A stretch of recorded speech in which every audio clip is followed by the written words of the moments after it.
সকাল বিকাল ফেরাউন এবং তার অনুসারীদেরকে জাহান্নামের সামনে পেশ করা হয়, জাহান্নামে দেওয়া হয় না। ওয়ায়াউমাল কিয়ামাতি ইউরাদ্দুনা ইলা আশাদ্দিল আযাব। দুনিয়াও শেষ, আখিরাতেও শেষ। ঠিক একবার নবী করিম সাল্লাল্লাহু আলাইহি সাল্লাম দান চাইলেন, তোমরা আল্লাহর রাস্তায় দান করো, দিনের প্রয়োজনে চাঁদা করছেন। সব সাহাবীরাই দিলেন। হযরত ওসমান রাদিয়াল্লাহু তাআলা আনহু আসলেন, ওনার দানের পরিমাণ এত বেশি হলো, মসজিদে নববীতে রাখার জায়গা নেই, বাইরে বিশাল স্তূপ করে রাখতে হলো। হযরত ওমর আসলেন বিপুল পরিমাণে মাল নিয়ে, হযরত আবু বকর আসলেন সামান্য কিছু মাল নিয়ে। রাসূল করিম সাল্লাল্লাহু আলাইহি সাল্লাম এটা জিজ্ঞেস করলেন না, কে কত বেশি দিয়েছো? জিজ্ঞেস করলেন ওসমানকে, ওসমান তোমার ধন সম্পদের কতটুকু আল্লাহর রাস্তায় নিয়ে এসেছো আর কি পরিমাণ রেখে এসেছো? ইয়া রাসূলুল্লাহ, রুবু নিয়ে এসেছি, 25% নিয়ে এসেছি, বাকিটুক রেখে এসেছি। 4 ভাগের 1 ভাগ আল্লাহর রাস্তায় নিয়ে আসছি। আমরা আনি 4 ভাগের 1 ভাগ নিয়ে আসছি। ওমরকে জিজ্ঞেস করলেন কতটুকু রেখে এসেছো, কতটুকু নিয়ে এসেছো? ইয়া রাসূলুল্লাহ 50% নিয়ে এসেছি, 50 রেখে এসেছি। আবু বকরকে জিজ্ঞেস করলেন, আবু বকর কত পার্সেন্ট এনেছো আর বাড়ির জন্য কি রেখে এসেছো? দান করতে করতে তো এমনি শেষ, এখন অল্প কিছু ছিল তা নিয়ে আসছে। ইয়া রাসূলুল্লাহ যা ছিল তা নিয়ে এসেছি, বাড়ির জন্য আল্লাহ এবং তার রসুলের নামের বরকত রেখে এসেছি। শতভাগ নিয়ে এসছে। আবু বকর শতভাগ এনেছে, ওমর 50% এনেছে, ওসমান 25% এনেছেন। 1 2 3, first Abu Bakr, second Omar, third Osman. আল্লাহ তাবারাকা ওয়া তাআলা নবীজির পরে যখন মুসলিম জাহানের বাদশাহী দিলেন, খেলাফত দিলেন, 1 নম্বর আবু বকরকে বানালেন, 2 নম্বর ওমরকে বানালেন, 3 নম্বর ওসমানকে বানালেন। দুনিয়ার নগদ, আখিরাত ওয়ালানাজজিয়ান্নাহুম আজরাহুম বিআহসানি মা কানু ইয়ামালুন। আখিরাতে তাদের জন্য এত বেশি বিনিময় রেখে দিয়েছি, যা করেছে তার চেয়ে অকল্পনীয় বেশি ভালো জিনিস দেব। তো বাকি আছে, হবে দুনিয়াতে আল্লাহ দেয়। তাহলে ধন সম্পদ দিয়ে আবু বকর, ওমর, ওসমান জাহান্নাম থেকে বাঁচলেন, জান্নাত নিলেন, সফল কাম হয়ে গেলেন। ফামান যুহযিহা আনিন নারি ওয়া উদখিলাল জান্নাতা ফাকাদ ফাজ। যাকে জাহান্নামের আগুন থেকে মুক্তি দিয়ে দেয়া হলো, জান্নাতের মালিক বানিয়ে দেয়া হলো, জান্নাতে ঢুকিয়ে দেয়া হলো, সেই কামিয়াব আর সফল কাম। বোঝাতে পারি নাই? হযরত ওসমান রাদিয়াল্লাহু তাআলা আনহু, আল্লাহর হাবিব সাল্লাল্লাহু আলাইহি ওয়াসাল্লাম চাঁদা করেন। ওসমান আসলেন 1 থলি স্বর্ণ নিয়ে, 1 ব্যাগ স্বর্ণ নিয়ে এসে রাসূলের সামনে ঢেলে দিচ্ছে, 1 ব্যাগ। আল্লাহ রাসূল আরো বলেন, ওসমান আবার বাসায় গেলেন, আবার এসে ঢেলে দিলেন 1 ব্যাগ। ওসমান রাসূল সাল্লাল্লাহু আলাইহি ওয়াসাল্লাম আবার তশকিল করছেন, জান্নাতের বর্ণনা দিচ্ছেন, জাহান্নাম থেকে বাঁচার কথা বলছেন। ওসমান রাদিয়াল্লাহু আনহু আবার গেলেন, আবার 1 ব্যাগ এনে ঢেলে দিলেন। এরকম স্তূপ হয়ে গেছে, সোনার মোহরের স্তূপ হযরত ওসমানের দানে। আল্লাহ রাসূল বলছেন, বাহ বাহ বাহ, ওয়াজাবাত ওয়াজাবাত ওয়াজাবাত, বাহ বাহ বাহ, ওসমানের জন্য জান্নাত নিশ্চিত হয়ে গেল, অবধারিত হয়ে গেল।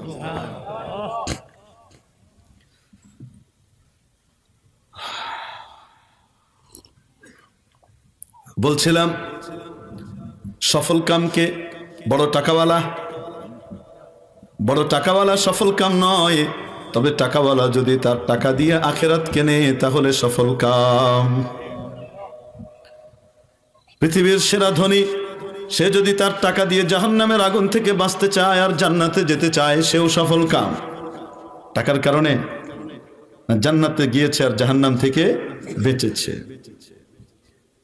কেউ মনে করে রাজনৈতিক ক্ষমতা অর্জন করলেই সফল কাম হওয়া যায়, তাদের জন্য রব্বুল আলামিন ফিরআউনের নজির রেখে দিয়েছেন। দেখো নমরুদের নজির রেখেছেন।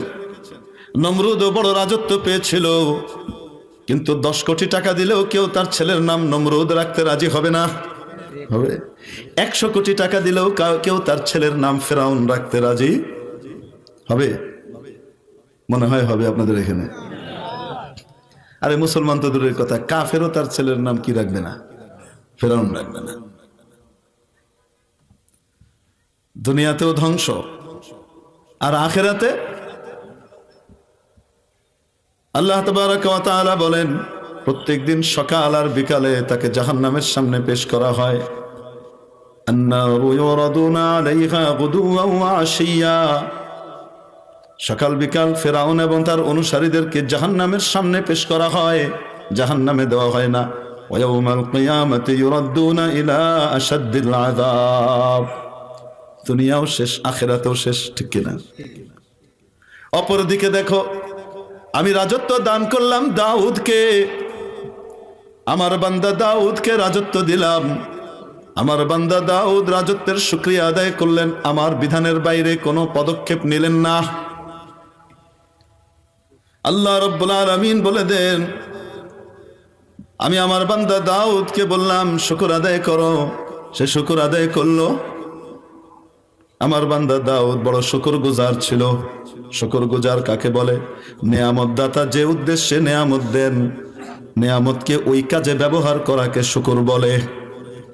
আব্বা টাকা দিয়েছেন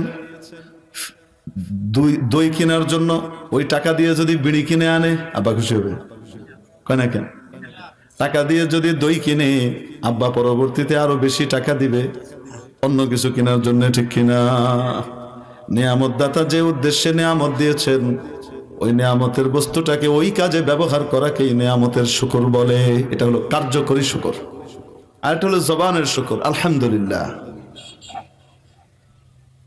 বুঝাতে পারি নাই?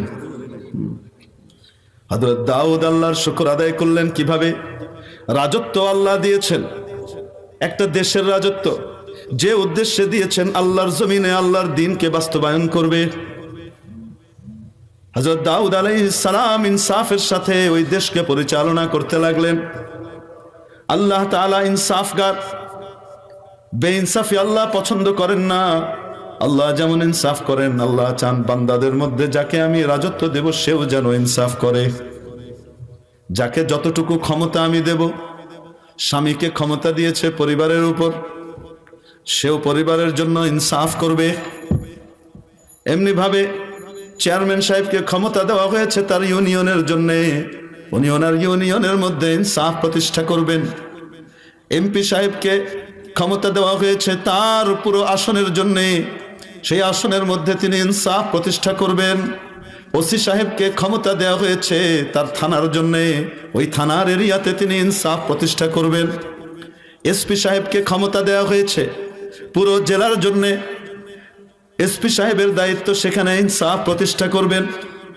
যদি সেখানে ইনসাফ প্রতিষ্ঠা করেন, কিয়ামতের দিন রব্বুল আলামিন আরশের ছায়াতলে জায়গা দেবেন। আর যদি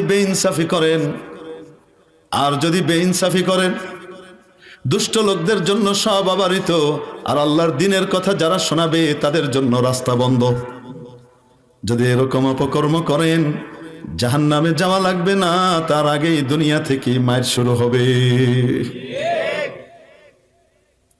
মেরে মুহতারাম দোস্ত, আজিজ ও বুজুর্গ, বলছিলাম এজন্য ইনসাফ করার জন্য আল্লাহ রব্বুল আলামিন দুনিয়াতে পাঠালেন। হযরত দাউদ যেহেতু একটা দেশের রাষ্ট্রনায়ক ছিলেন, এজন্য হযরত দাউদ আলাইহিস সালাম ইনসাফের সাথে ওই দেশ পরিচালনা করতে লাগলেন। আপন পরের মধ্যে কোনো ভেদাভেদ নাই, ন্যায় ইনসাফের ভিত্তিতে দেশ চলে। আল্লাহর জমিনে আল্লাহর দ্বীনকে বাস্তবায়ন করলেন। ফলশ্রুতিতে রব্বুল আলামিন কি করলেন? নিজের ছেলেকে, নিজের মেয়েকে পরবর্তী হিসেবে রেখে যাওয়ার দরকার পড়ে নাই। আল্লাহ তাআলা এমন এক সন্তান দান করলেন যেই সন্তানের নাম সুলাইমান। দাউদ তো একটা দেশের বাদশা ছিলেন, সুলাইমানকে আল্লাহ গোটা পৃথিবীর বাদশা বানিয়ে দিলেন।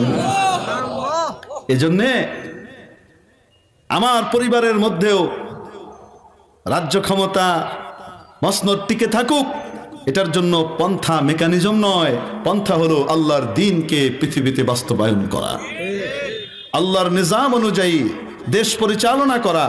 এটা হলো পন্থা। আল্লাহর কথাকে মান্য করা, আল্লাহর শুকর আদায় করা, আল্লাহ তাবারাকা ওয়া তাআলা এমন সন্তান দিবেন যেই সন্তানকে জনগণই মাথায় তুলে নেবে। ঠিক কি ঠিক না?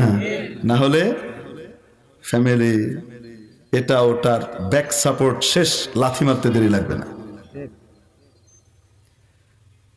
এবার তাকিয়ে দেখেন, একদিকে নমরুদ, আরেকদিকে ফেরাউন, রাষ্ট্র ক্ষমতা পেয়ে জাহান্নামী, আরেকদিকে সুলাইমান, আরেকদিকে দাউদ।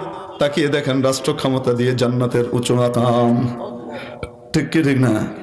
সাফল্যের জন্য আল্লাহ ভিত্তি দেখিয়ে দিলেন, এই দেখো আর এই দেখো, তোমার সামনে নজির দিয়ে দিলাম। এখন কি তুমি ফেরাউনের পথে হাঁটবা, নমরুদের পথে হাঁটবা, নাকি তুমি আমার বান্দা সুলাইমান আর দাউদের পথে হাঁটবা? এটা তোমার জন্য রেখে গেলাম, মেনে দেখো।